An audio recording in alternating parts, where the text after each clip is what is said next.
सबसे पहले भगवान भोलेनाथ के चरणों में प्रणाम करती हूँ, मेरा प्रणाम स्वीकार हो। आदिशक्ति माँ भवानी गौरा के चरणों में प्रणाम करती हूँ, मेरा प्रणाम स्वीकार हो।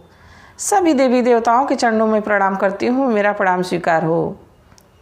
आप सभी गुरु भाई गुरु बहनों के चरणों में प्रणाम करती हूँ, मेरा प्रणाम स्वीकार हो। गुरु भाई गुरु बहनों, अगर मेरी वीडियो अच्छी लगे तो लाइक करिए, शेयर करिए। चैनल पे नए हैं तो सब्सक्राइब करिए। कमेंट में महादेव का नाम जरूर लिखिए। महादेव का नाम लिखने से, बोलने से सारे कष्ट दूर हो जाते हैं। और जो आज मैं कथा सुना रही हूँ, एक दुखियारी माँ की है। दुखियारी माँ कैसे उसका बेटा उसको ले जाके जंगल में छोड़ देता है, बाकी महादेव उसका साथ नहीं छोड़ते हैं, क्योंकि वो महादेव की शिष्य रहती है।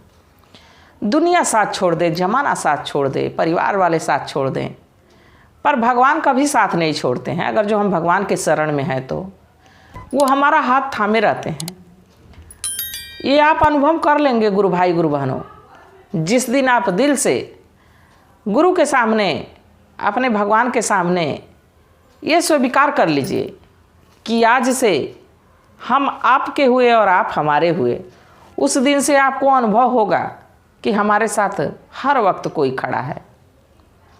और ज़रूर ये बात हमको कमेंट में बताइएगा कि सही ऐसा अनुभव होता है कि नहीं होता है। देखिए कहानी, एक राजा और एक रानी थे।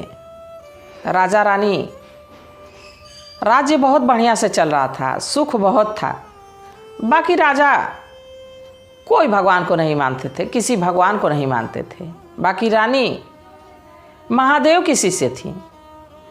वो बिना भगवान की पूजा किए बिना, बिना अर्चना किए बिना वो कोई कार्य नहीं करती थी। घर का या बाहर का कोई भी काम नहीं करती थी। यहाँ तक कि महादेव की कृपा से उनको एक संतान थी। संतान को अपने कोई भी काम, नहलाना धुलाना, खाना खिलाना, पहले महादेव का नाम लेके ही शुरू करती थी। अपने बच्चे को महादेव के नाम के साथ पाली। बाकी समय का चक्र किसी को नहीं छोड़ता है, चाहे वो भगवान का भक्त हो या ना हो। भगवान के भक्त को दुख तो आता है, बक्षणित दुख आता है, सुख भी उससे ज़्यादा मिलता है। अब बूढ़ी माँ जो थी, जो वो रानी थी, वो धीरे धीरे समय बीतता रहा, बच्चा भी बड़ा हो गया और राजा इधर, राजा का स्वर्गवास हो गया। अब राजपाट कोई चलाने वाला नहीं था।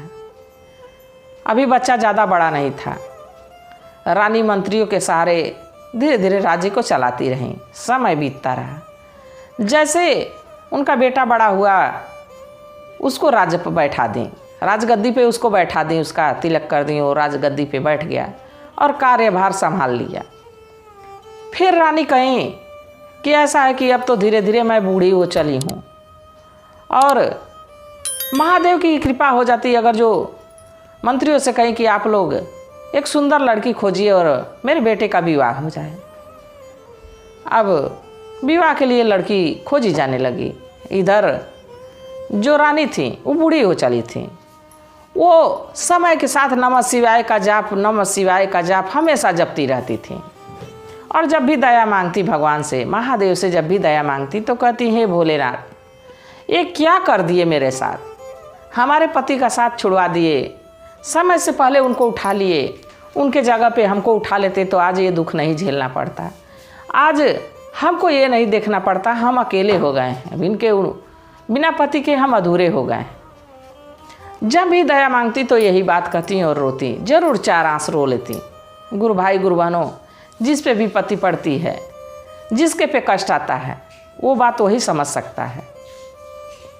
अब रानी सब सुख रहते हुए वो दुखी रहती थी और बार बार यही महादेव से शिकायत किया करती थी। अब लड़की मिल गई, लड़के का विवाह भी हो गया, घर में बहू आ गई। बेटा तो राजकाज चलाने में व्यस्त रहता था, बाकी बहू अपने सासू माँ के साथ रहती थी। काम में हमेशा दोनों व्यस्त रहती थी। बाकी अब धीरे धीरे बहू देखती रही कि हमारी सासू माँ है, पूजा पाठ करती हैं तो रोज़ रोती हैं और रोज़ महादेव से एक ही बात कहती हैं। ये तो एकदम मेरा सुन सुन के कान पक गया है। या तो ये कहीं बुढ़िया चली जाती घर छोड़ के, ना तो मर जाती। वो अब ये मनाने लगी, बहू उनकी ये मनाने लगी। ये नहीं सोचती थी कभी कि हमारे जब ससुर जी नहीं रहे तो हमारी सासू माँ कैसे हमारे पति को पाली होंगी, कितना कष्ट उठाई होंगी। राजाओं के 1000 दुश्मन रहते हैं, दुश्मनों से बचा के किस तरह पाली होंगी, ये कभी नहीं सोची। बस ये सोची कि हमेशा अपने पति के लिए रोती रहती है। ये बुढ़िया इस उम्र में भी इसको पति की चाह है। बस अब बहू को ये लगने लगा।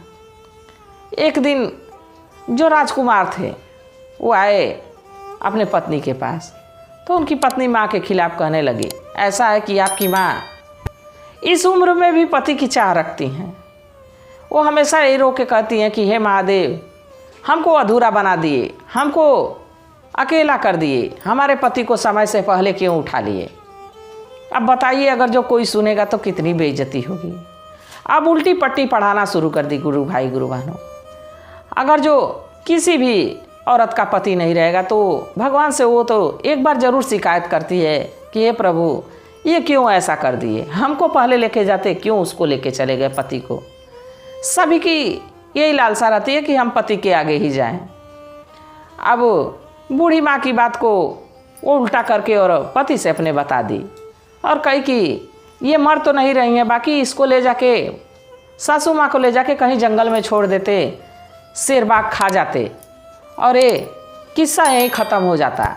नहीं तो बताइए, इस उम्र में अगर जो कुछ ऊंच नीच कर देती हैं तो कितनी बेइज्जती होगी कि वो राजा मर गए और राजा की जो रानी हैं, जो उन राजा की माँ है, वो दूसरा विवाह कर ली।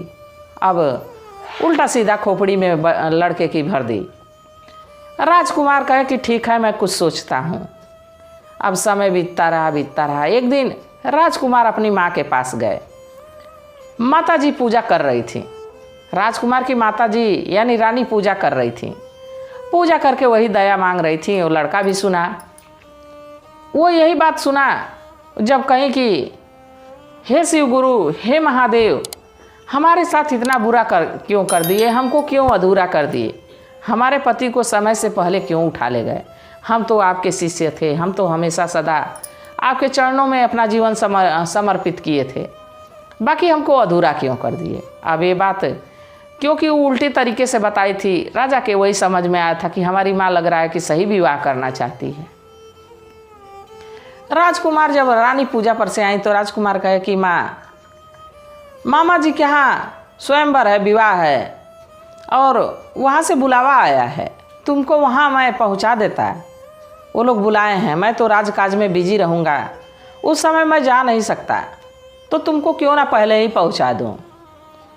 तो रानी तो बूढ़ी हो गई थी। कहीं ठीक है बेटा, ज़रूर अगर जो मायके से बुलाया हुआ आया है तो मैं ज़रूर जाऊँगी। कोई भी महिला, हम हों या आप लोग हों गुरु बहना, अगर जो मायके से बुलावा आ जाता है तो सबके दिल में खुशी हो जाती है कि हमको मायके जाना है, माता पिता के घर जाना है, हमारे वहाँ सारी सखियाँ मिलेंगी, सब लोग यही उत्साह में रहता है कि हम मायके जाएंगे।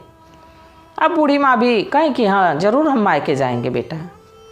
तो अब पालकी लाया, पालकी बिना वो हार के मंगाया, पालकी खुली हुई मंगाया लड़का, क्योंकि रानी बूढ़ी हो गई थी। अब उसमें बैठाया और लेके चल दिया जंगल की तरफ। तो जब कुछ दूर गई तो बूढ़ी माँ पूछी कि बेटा, ये रास्ता तो तुम्हारे ननिहाल का नहीं है, ये रास्ता तो जंगल की तरफ जाता है। तो राजकुमार कहे कि नहीं माँ, तुम अभी जब नई थी तो तुम पालकी में जाती थी, वो हार लगा हुआ रहता था, तुम रास्ता देख नहीं पाती थी। ये रास्ता ननिहाल ही हमारे जाता है और तुमको हम मामा के घर ही लेके जा रहे हैं। ऐसा कह के राजकुमार उनको लेके जाने लगे। गुरु भाई गुरु बहनों, ऐसा निर्दयी बेटा किसी दुश्मन को भी ना दे। भगवान भले बाजिन बना के रखे, बाकी ऐसा बेटा किसी को ना दे। अब जैसे भी इस जंगल पड़ा वैसे भी इस जंगल में पालकी रुकवा दिया सैनिकों से और कहा कि तुम लोग यहाँ से चले जाओ, अब समीप ही है, हम और हमारी माँ वहाँ अकेले ही जाएंगे। अब सारे सैनिक तो वहाँ से लौट के चले गए। कुछ देर के बाद राजकुमार कहा कि माँ, हमको तो प्यास लग रही है, तुम यहीं पे बैठो, अभी मैं पानी पी के आता हूँ। और राजकुमार देखिए वहाँ से कैसे नज़र छिपा के और भाग गया, भाग के अपने राज्य चला आया। बूढ़ी माँ वहाँ इंतज़ार करती रही। रात बीत गई, सुबह हुई, फिर शाम हुई, फिर रात बीती, फिर सुबह हुई। ऐसे करते 3-4 दिन 5 दिन बीत गया। बूढ़ी माँ इंतज़ार करते रही कि अब राजकुमार आएंगे, अब राजकुमार आएंगे। राजकुमार तो आए नहीं। बाकी देखिए वो महादेव की शिष्य थी। बेटा तो साथ छोड़ दिया, बहू तो साथ छोड़ दी, बाकी महादेव कैसे छोड़ते। वो तो रानी को भरोसा था कि महादेव हमारा साथ जरूर देंगे। वहाँ महादेव एक संत का रूप बना के आते हैं। तो पूछते हैं कि ऐसा है बूढ़ी माँ कि क्यों तुम जंगल में हो? अरे शेर भालू चीता तुमको खा जाएंगे, क्यों जंगल में हो, क्यों नहीं अपने घर चली जाती। तो वो तो तजुर्बा था, वो तो बात समझ चुकी थी कि लग रहा है कि बेटा हमारा जंगल में हमको छोड़ने ही आया था। वो संत जी से फिर भी अपने बेटे की शिकायत नहीं की, कहीं कि हमको अपनी नहीं डर है, हमारा बेटा पानी पीने गया है अभी तक आया नहीं, कहीं उसको कोई शेर चीता भालू ना खा गया हो, हमको तो यही चिंता सता रही है संत जी। और अब घर किसको जाना है, अब घर मैं नहीं जाऊंगी, इसी जंगल में मैं रहूंगी। तो महादेव तो उनकी परीक्षा ले रहे थे। कहे कि ठीक है, अगर जो आप जंगल में ही रहना चाहती हैं तो कुछ ही दूर पे एक कुटिया, एक झोपड़ी, उसी में आप रहिए। अब जब महादेव वहाँ लिवा के गए, संत के रूप में थे, तो झोपड़ी के ठीक कुछ ही दूर बगल में एक तालाब दिखाए। कहे कि देखिए पानी की आवश्यकता होगी तो वहाँ पानी है, और यहाँ बगीचा है, फल फूल यहाँ है, सब कुछ है, और यहाँ महादेव की भी स्थापना हुई है, आप पूजा पाठ भी कर लेंगी। जाइए उस तालाब में नहा लीजिए और इसके बाद अपना इस कुटिया में रहना शुरू कर दीजिए। तो बूढ़ी माँ कहें कि ठीक है। बूढ़ी माँ जैसे तालाब के तरफ अपना जाने लगी, महादेव अंतर्ध्यान हो गए। अब बूढ़ी माँ जब तालाब में एक डुबकियाँ लगाई तो देखिए उस जंगल में जितने पेड़ पौधे थे सब हरे भरे हो गए, सब फल फूल से एकदम लद गए। दूसरी डुबकियाँ लगाई तो जो कुटिया थी वो खूब सुंदर हवेली बन गई। और जब तीसरी डुबकियाँ लगाई तो खूब सुंदर सी कन्या 20 साल की बन के तैयार हो गई। वो तो बूढ़ी हो चली थी, बाकी तो जैसे तीसरी डुबकियाँ लगाई खूब सुंदर एक नारी बन के और उस तालाब से निकली। और चौथी डुबकियाँ जब लगाई तो एकदम सब कुछ देखी कि पूरा जंगल जैसे लग रहा है कि मानो स्वर्ग के समान। अब पांचवी डुबकियाँ लगाई तो देखी कि महादेव का जो खूब सुंदर सा वहाँ मंदिर बना हुआ है। अब बड़ा प्रसन्न हुई, कहीं कि ये महादेव की दया है कि हमको सब सुख यहाँ मिला। अब वो नहा धो के आई, अपना पुष्प तोड़ी, फूल तोड़ी और वहाँ से जल ली, भगवान का पूजा आराधना की और उस हवेली में रहने लगी। देखिए अगर जो महादेव कष्ट दिए तो महादेव ही हाथ पकड़े हुए थे, वो हाथ नहीं छोड़े थे, हाथ बेटा बहू छोड़ दिए। बाकी जो जैसा कर्म किया रहता है उसको वैसा ही फल मिलता है। उनके पति अच्छा कर्म नहीं किए थे, इसलिए समय से पहले ही वो चले गए। और जो रानी थी वो अच्छा कर्म की थी, सदकर्म की थी, तो अभी धरती पे उनको रहना था, महादेव के चरणों में रहना था, इसलिए वो जीवित थी। और महादेव उनका हाथ नहीं छोड़े, उनके साथ बने रहे। अब बूढ़ी माँ तो वहाँ अपना सुखमय जीवन जीने लगी, जैसे हवेली में भी कभी नहीं जी थी वैसा जीवन जीने लगी। अब एक दिन बहू को अपने सास की याद आई कि कही कि अरे तुम माँ जी को जंगल में छोड़ के आए थे, जाके देख के आते कि वो जीवित हैं कि शेर भालू खा गए। तो राजकुमार कहे कि मैं नहीं जाऊंगा, पर जिद करने लगी नहीं देख के आओ, नहीं तो हो ना हो कहीं लौट के चली आए। तो राजकुमार कहे कि ठीक है मैं जाता हूँ। गए तो देखे कि जहाँ छोड़े थे वहाँ देखे कि खूब सुंदर हवेली है और खूब सुंदर सा मंदिर है, बाग बगीचा है। वहाँ एक सुंदर कन्या घूम रही है। अब जब नज़दीक राजकुमार गए तो माँ जी तो जवान हो चुकी थी, 20 साल की कन्या हो गई थी। लड़का तो पहचान नहीं सका, बाकी माँ जी पहचान गई कि ये तो हमारा बेटा है, और दौड़ के उससे लिपट के रोने लगी कि बेटा तुम जीवित हो, मैं तो सोची कि तुमको शेर भालू सियार सब खा गए होंगे। तो कहा कि तुम कौन हो, छोड़ो हमको। वो कहीं कि हम तुम्हारी माँ हैं बेटा। तो कहे कि कैसे तुम हमारी माँ हो, हमारी माँ तो ऐसी नहीं थी, हमारी माँ तो बूढ़ी थी।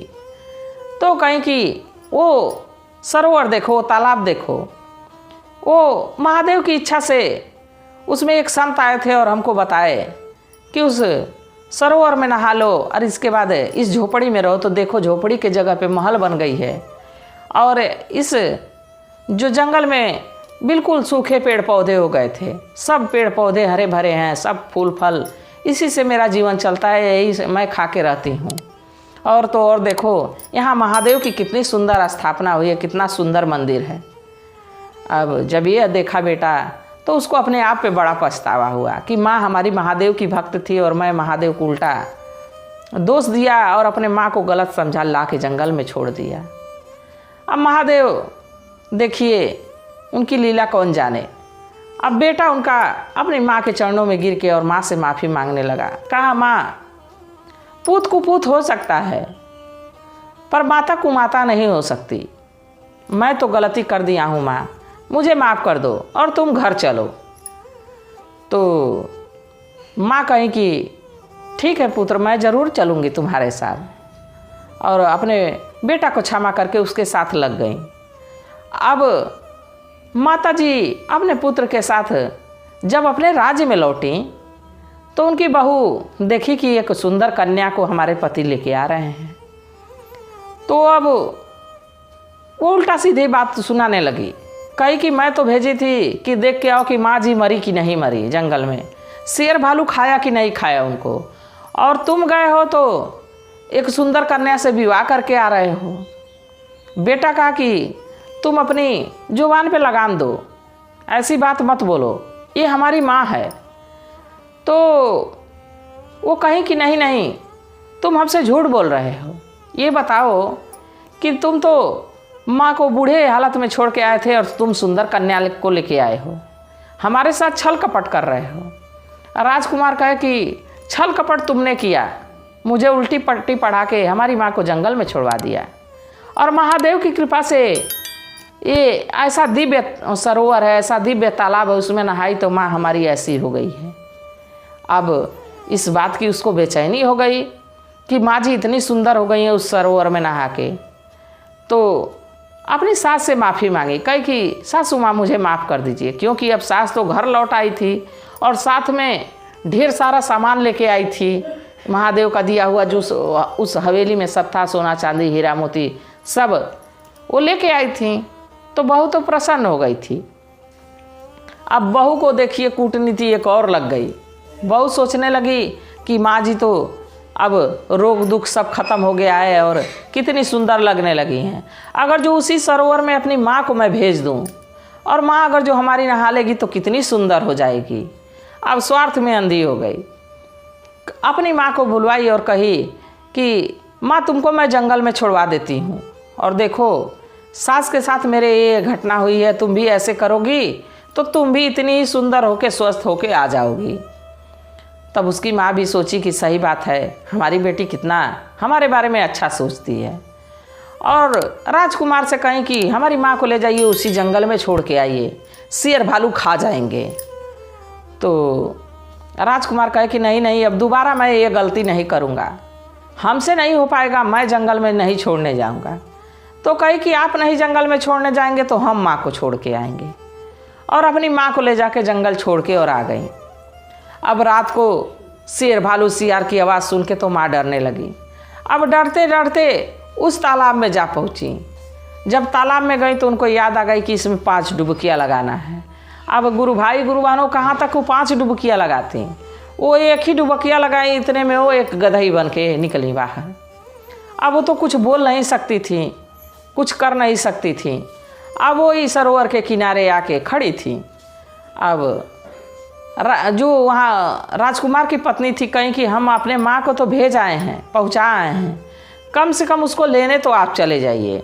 राजकुमार कहे कि ठीक है, तुम हमेशा जिद करती हो, हमेशा उल्टे सीधे मुझसे काम करवाती हो, ठीक है मैं जाता हूँ। अब राजकुमार अपने सैनिकों के साथ जंगल में गए। जंगल में गए तो देखे कि माँ कहीं पता नहीं है, सासू माँ का कहीं पता नहीं है, और तालाब के किनारे एक गदही खड़ी है। अब क्या करते, वो अपना गमछा निकाले और उस गदही को बांधे और सैनिकों के साथ वो गदही को लेके आ गए। जब गदही दरवाजे पे आई, हवेली पे आई, तो उनकी पत्नी पूछ रही है, ये बताओ कि गदही कहाँ से लेके चले आए तुम, हम तो माँ को लाने भेजे थे। वो कहे कि हो सकता है यही तुम्हारी माँ हो। तभी गदही के मुख से आवाज़ आती है कि मैं ही तुम्हारी माँ हूँ। तुम अपने सास के साथ छल कपट की तो वो कर्म फल हमको मिल गया। तुम अपनी सास को नहीं जान पाई, अपने माँ के लिए अच्छा सोची, अपने सास के लिए बुरा सोची। देखो उनके साथ तो बुरा नहीं हुआ, पर तुम्हारे माँ के साथ ऐसा हो गया। अब मैं इसी योनि में भटकती रहूँगी। तो गुरु भाई गुरु बहनों, किसी को, अपने सास ससुर को, अपने बड़े बुजुर्गों को सताना नहीं चाहिए, दुख नहीं पहुँचाना चाहिए। ये नहीं सोचना चाहिए कि वो ऐसे कर रहे हैं। बाल अवस्था हो जाती है, वृद्ध अवस्था में बाल अवस्था हो जाती है। व्यक्ति रोता है, गाता है, बच्चों की तरह हरकत करता है, तो इसका मतलब ये नहीं कि अपने बुजुर्ग के साथ हम बुरा करें, बुरा बर्ताव करें, कहीं ले जाके मरने के लिए छोड़ आएँ, कहीं उसको ध्यान न दें। ऐसा नहीं करना चाहिए। ऐसा करने पे अगर जो बद्दुआ उसकी हमको ज़रूर लगेगी। कहते हैं ना कि श्राप उसी समय बुजुर्गों का श्राप लगता है, तो किसी अपने बुजुर्ग को ना सताएं, ना पीड़ा पहुंचाएं। कहानी कैसी थी गुरु भाई गुरु बहनों, ज़रूर बताइएगा। और मैं महादेव से प्रार्थना करती हूँ कि हे शिव गुरु, हे महादेव, जो भी आपकी कहानी को देखता है उस पर अपनी दया दृष्टि बनाए रखिएगा। हर हर महादेव।